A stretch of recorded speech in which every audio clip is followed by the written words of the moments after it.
ahead of their game tomorrow against Cameroon in Bouaki. So they'll spend 30 minutes with us, during which they'll talk their build up to that game. Coach, it's 24 hours before the kickoff of your third group game of the competition against Cameroon.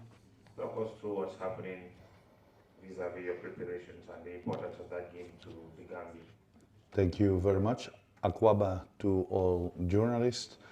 Um, I want to start first with something else. I spoke with my media team about it, and I think it's important to mention. Last press conference, I said things. They are all recorded. They were live on video, so everyone can see what I said.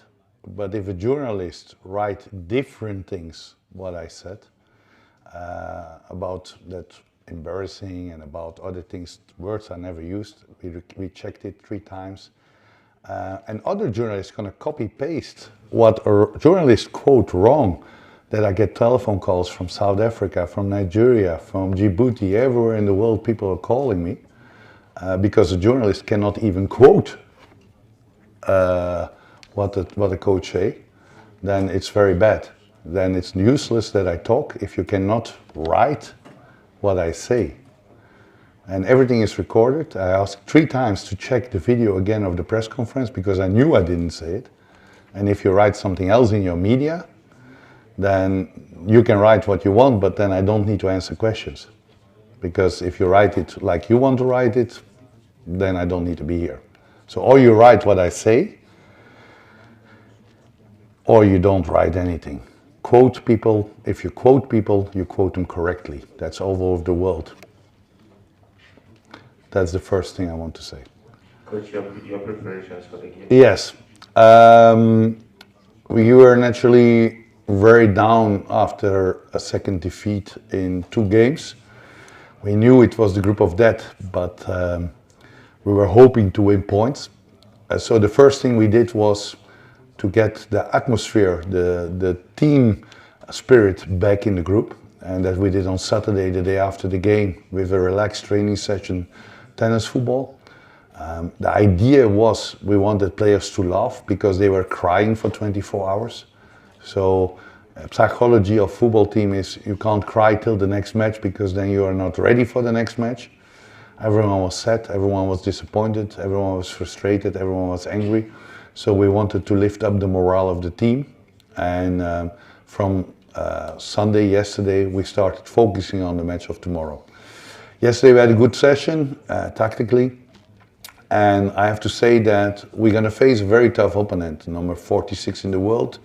Cameroon had maybe not the first game, the best game against Guinea, but against Senegal, they played very good in an aggressive way, playing forward with a lot of pressure forward. And a team who is very hungry to qualify. Cameroon need to win. So it will be a very tough match, a very difficult match. I can't remember that Gambia ever beat Cameroon. Sure, not in the qualification and naturally never in a tournament. But we know also what's at stake for us. We need a win. We need luck in the other results to be qualified. But it's possible. It's possible if Morocco beats Zambia, if Tanzania don't win against Congo, if Gambia lose from Mali and Tunisia doesn't beat South Africa, then a 1-0 win against Cameroon would make us qualify. And there are also other ways to qualify, but that's one example. So we need to believe in our chances. We need to look to Comoros, who lost the first 2 matches in the last AFCON, but won against Ghana and qualified and were celebrated as heroes. Comoros lost 3 games in the last AFCON and won 1. So we can do a similar action, and that's our ambition to do. We are ready for tomorrow, but we're going to face a very tough opponent. But we're going to do, at least in the group stage, 1 time more everything to get the 3 points and hopefully, inshallah, to stay longer in Ivory Coast. Bonjour, coach. Bonjour, coach. Je suis Nana Paul Sabin d'Equinox Télévision. On sait qu'en 2019, la République démocratique du Congo s'est qualifiée après avoir fait ses 2 premiers matchs avec 3 points. En 2022, au Cameroun, la Tunisie s'est qualifiée avec 3 points également. Donc, j'imagine que vous préparez tout en prenant pour vous qualifier demain après votre match contre le Cameroun. Est-ce que c'est raison, en fait, pourquoi vous avez choisi de rester à Moussoukou, au lieu de vous retirer du côté de Kouaké pour, n'est-ce pas, attendre cette rencontre? Si vous pouvez répondre en français. Oui, naturellement, il y a toujours occasion qu'on peut rester au Côte d'Ivoire, qualifié pour le deuxième tour. Il y a des peuples qui parlent du Portugal 2016, qui sont qualifiés comme troisième dans le groupe et après ils sont champions d'Europe. On ne va pas être champion d'Afrique, je ne pense pas, mais qualifié pour le deuxième tour, c'est toujours l'ambition. Mais on sait aussi que Cameroun est très motivé. Ils doivent gagner aussi. Un match nul pour Cameroun, ce n'est pas suffisant. Ça va être un match très difficile pour nous. La raison qu'on a décidé de rester ici est parce qu'on connaît l'hôtel, on est très content avec l'hôtel. L'infrastructure d'hôtel, les services dans l'hôtel est très, très bien. On est très content avec notre pelouse de l'entraînement. Et quand on voyage, ça prend du temps. Aussi d'adapter dans la nouvelle situation, hôtel ou City Can. On doit adapter dans la situation, on prend du temps, on ne connaît pas la cuisine, les chambres, pour les chambres du physio, la pelouse de l'entraînement. On a pensé, on reste dans la situation connue et seulement on va voyager le jour de match. Au Limbé, on a chaque jour à voyager 45 minutes parce qu'on est à Ouéa. Au Bafoussam, on a voyagé 1h30 ou 1h45 Bana, Bafoussam. On a l'expérience de voyager avant un match et on pense qu'une fois pour ce match, ça marche. On est content dans la situation où on est et quand on gagne demain, c'est la correcte décision. Quand on pas gagne, c'est peut-être une mauvaise décision, mais c'est quelque chose que tout le monde peut parler après.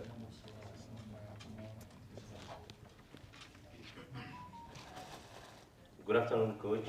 My name is Lamin Fadera from the Gambia. You played 4 matches in a row, 4 defeats in a row, without a clean sheet.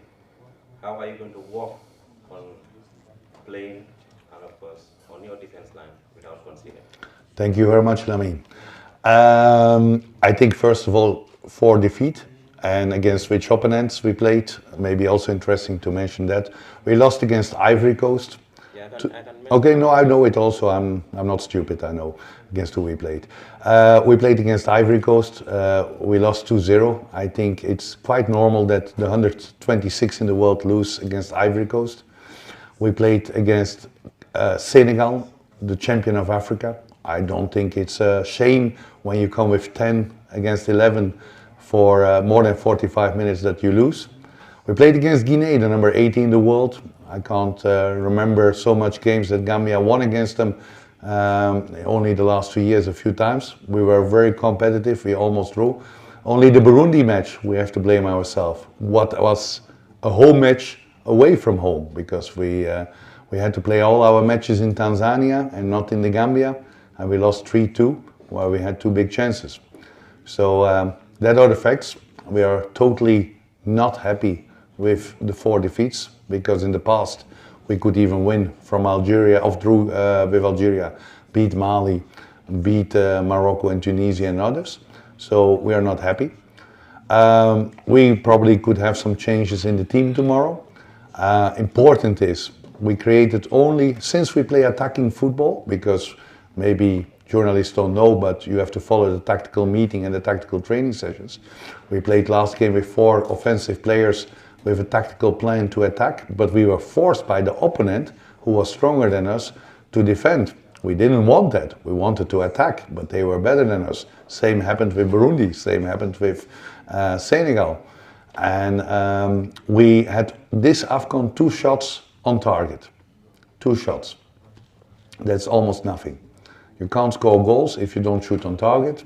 So very important is that we try to implement our attacking game, what we want. Because if you put the players, if I put Abla Diallo, Ibrahima Koli, Moussa Barrow, Ali Soe, any player on, it's not to defend. Then I would choose to play with defenders. If I put offensive players on, it's to play attacking football. But if the opponent is stronger than us and forces us back, then that's the reality. That's the hard reality of football. If Watford play Manchester City and Watford play with 4 strikers, but Watford has to defend, it's because Manchester City is stronger and not because Watford want to defend. If I want to defend, I play like the first game against Cameroon in 2022, where I had 2 left wingbacks in the formation and 2 right wingbacks. If I want to attack, I use offensive players on the position. But if we can attack, it has to do with the quality of us compared to the quality of the opponent on that match day. So we want to win tomorrow. That means we need to score 1 goal more than the opponent. Since we play more attacking football as demand of the public, we concede a lot of goals. We conceded 2 goals against Chad, 2 against South Sudan, 2 against Congo, 3 against Burundi, 2 against Mali. That's inherent if you want to play attacking football as a country as Gambia. That's not part if you are Senegal or Cameroon or Nigeria. But if Gambia, if you want to win, you want to play attacking football, you know the consequences is that you're going to lose more than win. If you want to win as Gambia in the old style, defensive football, you can get points. That's the part of football. So tomorrow we want to win. That's clear. And how we're going to do it, that you will see tomorrow, because I don't have to tell the Cameroonians how we're going to play tomorrow. Good afternoon, Coach. Batman Jen from the Gambia. Coach, looking at the team's performance during the past 2 games, what strategies or adjustments are you going to put in place to have a better result, looking at the crucial match that we have today against Cameroon? Yeah, first of all, I think the performance was not that bad. The first game against Senegal, we had the bad luck that we conceded very fast a goal, but the first chance was for Alassane Mane. The second thing was in that game that we got a red card by 1-0.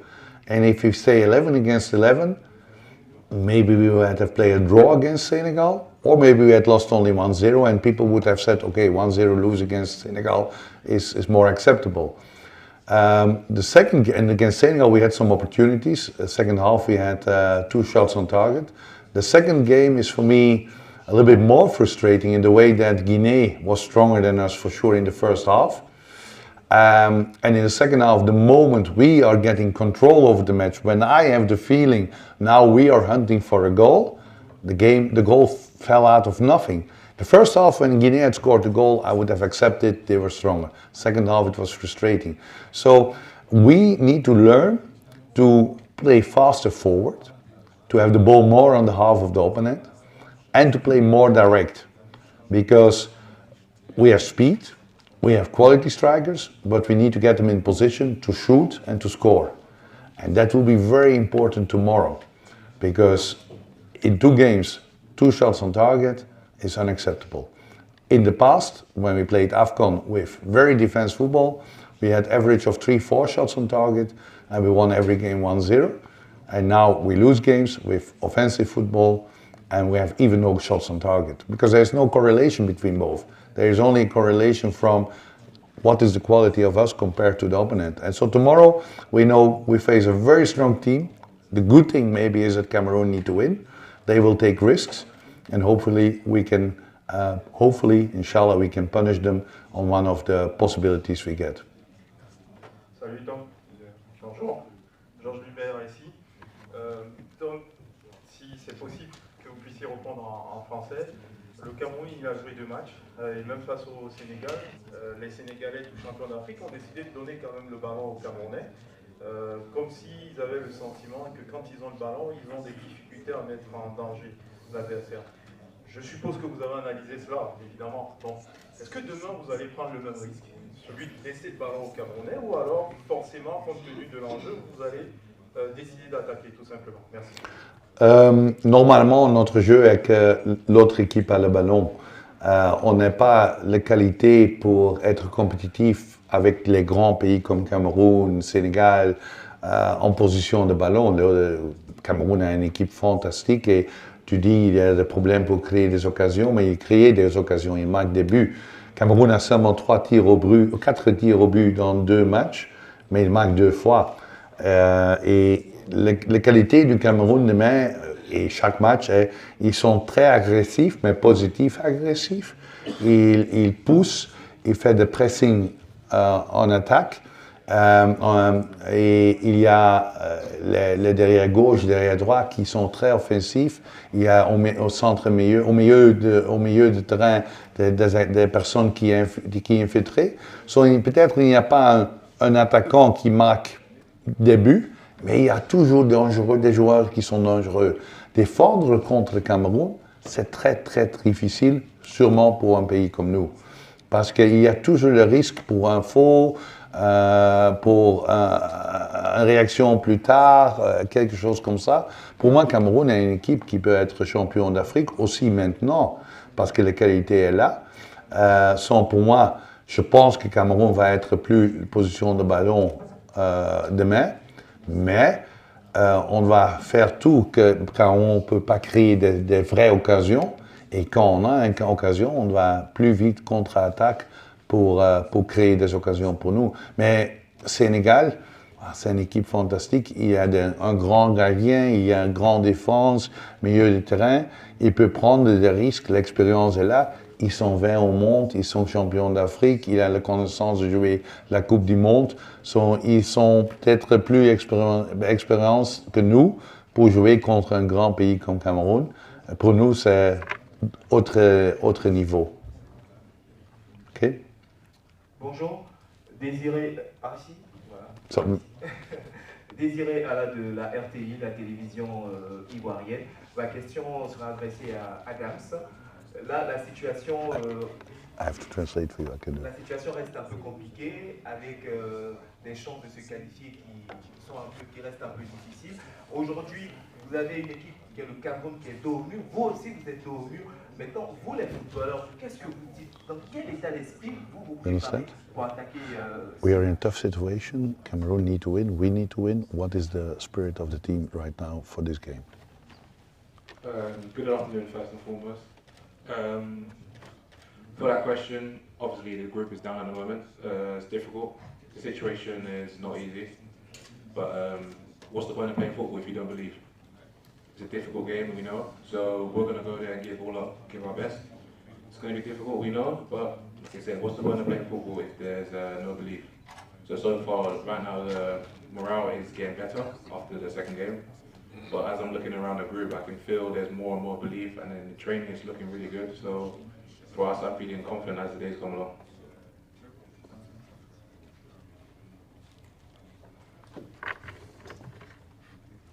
Thank you very much, my coach. My question goes to Ivo. Ivo, you've had a terrible experience, of course, of the first game, which most of Gambia's defeat was attributed to your absence. And as a player and of course as a coach, this has affected you, and you've also gone on to social media apologizing to the Gambian public. I mean, what does that mean to you? How did you manage to turn things around? And what's the desire, the urge in you in coming forward to rectify? If it's an error, to rectify, or just the willingness to come and do what you are asked to do for the country. I mean, tomorrow afternoon against the indomitable Lions, who are not very much indomitable at the moment. But what do you make of the situation we find ourselves in? Thank you. Thank you for the question. Regarding the red card, I don't think I'm going to make out until I play again. Probably the most painful thing for me for it to happen, and it's even more painful for me because I let my team down, I let the manager down, I let the fans down, and it was, like I said, I watched it back. There's no malice in the tackle. You can see from my action, I didn't even look at the player. But moving on from that, it's painful to watch. Obviously, I'm suspended. I want to be involved in the team. I've been selected for a reason to play for the Gambia, and representing the Gambia is probably the biggest honour. Like I can't describe how much pressure there is on your shoulders. You're representing not just yourself, your family, your brothers, your sisters, the fans that support you, that believe in you, the coach that believes in you, who places you in that position. But that pressure it continues to mount because you want to do well for not just for yourself. Like I said, it's the whole country you're representing. The smiley coast of Africa, and like I said, it's painful to watch. And it's like I spoke to the coach during the Guinea game. I said I can't do it. I can't watch the game. It's too painful for me to watch. Watching my friends, I feel like I'm letting them down. But it is what it is. At the time, I had to apologise. I thought I let the team down, the players down. But I still believe in the team. no matter what. The coach has picked a great team. It's a great bunch of players. Like, it's a family. If you watch us in training, we're all laughing and joking. It's a great environment to be in. And that's why I still have full belief in the team for us to do it tomorrow. If we win, I feel like we're going to win.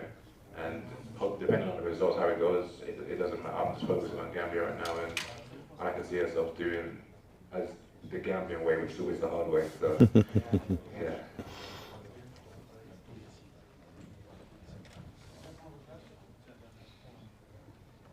Bonjour coach. Lance Koibogi Guinée, République de Guinée. Tom Serville, c'est ce coach qui nous a émerveillé lors de la dernière édition de la Coupe d'Afrique des Nations au Cameroun. On a vu une équipe de la Gambie qui a vraiment surpris et qui inquiétait beaucoup ses adversaires. Aujourd'hui, vous êtes à la tête de cette équipe il y a très longtemps. Est-ce que vous avez le sentiment d'avoir accompli le devoir de toute cette année passée à la tête de la Gambie, le temps que vous êtes en difficulté aujourd'hui pour vous qualifier par rapport à ça? Moi, la question, c'est de savoir aujourd'hui, vous êtes réellement fier de tout ce que vous avez accompli à la tête de cette équipe-là, alors qu'aujourd'hui, le résultat n'est pas là. Merci pour votre question.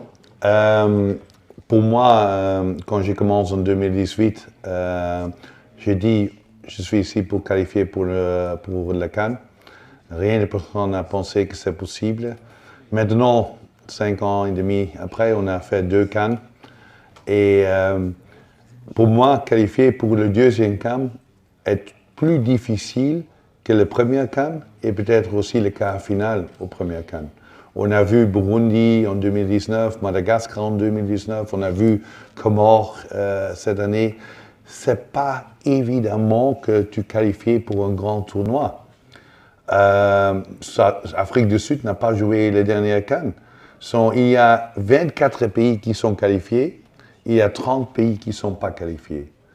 On ne peut pas être, après un tournoi, un des meilleurs pays en Afrique. Ces qualifications, je suis très fier de mon équipe, de mon staff, de mon fédération, de tout le peuple qui sont involvés, parce qu'on a fait 2 fois, directement derrière l'autre, une qualification.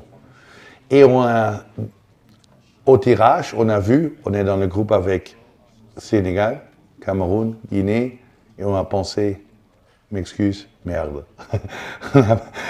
C'est la vérité, parce que c'est un groupe de la mort, c'est très difficile. Et naturellement, on est ici pour gagner des matchs, on est ici pour rester longtemps, mais tu dois aussi être réaliste. Il y a l'émotion qui dit, ok, on est 6e dernier CAN, on va prouver le même, mais il y a la réalité qu'on est un petit pays, on n'a pas beaucoup de moyens. On n'a pas joué un match amical en 2023. Juste avant le CAN, mon dernier match amical, c'est en 2022, en novembre. C'est un an et demi passé. Et c'est la réalité. Ce n'est pas une excuse, mais on n'a pas les moyens pour ça. On est un petit pays. Pour moi, la frustration, parce que je suis frustré de gagner des points pour le moment, mais la vérité, être fier de mon équipe, de mon fédération, de mon président, de tous les peuples involvés, est plus grand que la frustration pour le moment. Comme entraîneur, tu veux gagner chaque match. Comme joueur, tu veux gagner chaque match. Mais ce n'est pas possible. Et on doit développer comme football en Gambie. Et pour moi, quand on peut qualifier encore en 2025, ça veut être plus grand que maintenant aller au 2e tour.